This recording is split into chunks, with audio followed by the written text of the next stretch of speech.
സൂര്യതിലകത്തിന്റെ തേജസ്സോടെ അയോധ്യയിലെ രാംലല്ല സൂര്യപ്രകാശം നേരിട്ട് രാമവിഗ്രഹത്തിന്റെ നെറ്റിയിൽ പതിക്കുന്നതാണ് ഇന്നത്തെ പ്രത്യേകത. പ്രത്യേക സാങ്കേതിക വിദ്യയോടെ തയ്യാറാക്കിയ സൂര്യതിലക് 3 മിനിറ്റ് നീണ്ടു നിൽക്കും. അർജുൻ പീതാംബരനാണ് വിവരങ്ങളുമായി ചേർന്നത്. അർജുൻ, ഈ പ്രത്യേകത എന്താണ്? അയോധ്യയും ഒരു തിരഞ്ഞെടുപ്പ് വിഷയമാണ്. അവിടെ നിന്നുള്ള വിവരങ്ങൾ. രതീഷ്, നിലവിൽ ഈ ചടങ്ങ് ഇപ്പോൾ പൂർത്തിയായിരിക്കുന്നു. ഏകദേശം 3 മിനിറ്റ് ഈ സൂര്യതിലക് അത് നീണ്ടു നിന്നു.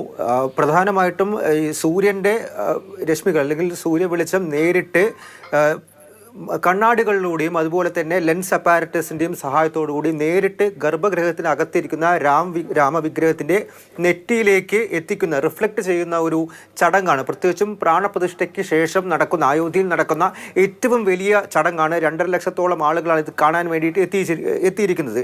റൂർക്കിയിൽ നിന്നുള്ള ശാസ്ത്രജ്ഞരാണ് പ്രധാനമായിട്ടും ഈ സാങ്കേതിക വിദ്യ അത് തയ്യാറാക്കിയെടുത്തത്. ആ ഗർഭഗൃഹത്തിന് സാധാരണ രീതിയിലൂടെ നൽകുന്ന അല്ലെങ്കിൽ ചാർത്തുന്ന തിലകത്തിന് പകരം ഇന്ന് നവമി ദിവസത്തിൽ ഉച്ചയ്ക്ക് 12 മണിക്ക് ശേഷം നീണ്ടു നിൽക്കുന്ന 3 മിനിറ്റാണ്. പ്രധാനമായിട്ടും ഈ ക്ഷേത്രത്തിൻ്റെ 3ാമത്തെ നിലയിൽ നിന്നും സൂര്യവെളിച്ചം ഈ കണ്ണാടികളുടെയും അതുപോലെ തന്നെ ലെൻസ് അപ്പാരറ്റസിൻ്റെയും സഹായത്തോടുകൂടി റിഫ്ലക്റ്റ് ചെയ്യിക്കും. അത് പിന്നീട് 2ാം നിലയിലേക്ക് കൊണ്ടുവന്ന ആ വെളിച്ചം ഗർഭഗൃഹത്തിനകത്തിരിക്കുന്ന രാമവിഗ്രഹത്തിൻ്റെ നെറ്റിയിലേക്ക് 58 മില്ലിമീറ്റർ നീളത്തിൽ പതിക്കുന്ന രീതിയിൽ ഒരു തിലകം പോലെ, ഒരു ചന്ദനക്കുറി പോലെ ചാർത്തുന്നത് അല്ലെങ്കിൽ പതിക്കുന്നതിനെയാണ് ഈ സൂര്യതിലക് ചടങ്ങ് എന്ന് വിളിക്കുന്നത്. അത് 3 മിനിറ്റ് നേരമാണ് ഈ ചടങ്ങ് നീണ്ടു നിൽക്കുക. അതിൽ 2 മിനിറ്റ് നേരവും പൂർണ്ണമായിട്ടും കംപ്ലീറ്റ്ലി ഈ ഒരു സൂര്യതിലകം, ആ ഒരു വെളിച്ചം പൂർണ്ണമായിട്ടും പതിക്കുന്നത് നമുക്ക് കാണാനായിട്ടും സാധിക്കും. ഇത് വലിയ രീതിയിലുള്ളൊരു ചടങ്ങാണ്. പ്രധാനമായിട്ടും ഈ പ്രാണപ്രതിഷ്ഠയ്ക്ക് ശേഷം അയോധ്യയിലെ തന്നെ ഏറ്റവും വലിയ ചടങ്ങായിട്ട് അവർ കണക്കാക്കുന്നു. അതുമായി ബന്ധപ്പെട്ട് തന്നെ വലിയ തിരക്ക് ഇപ്പോൾ അയോധ്യയിലേക്ക് ഒഴുകിയെത്തുന്നുണ്ട്. മാത്രമല്ല, ഏപ്രിൽ 19-ാം തീയതി വരെ അവിടെ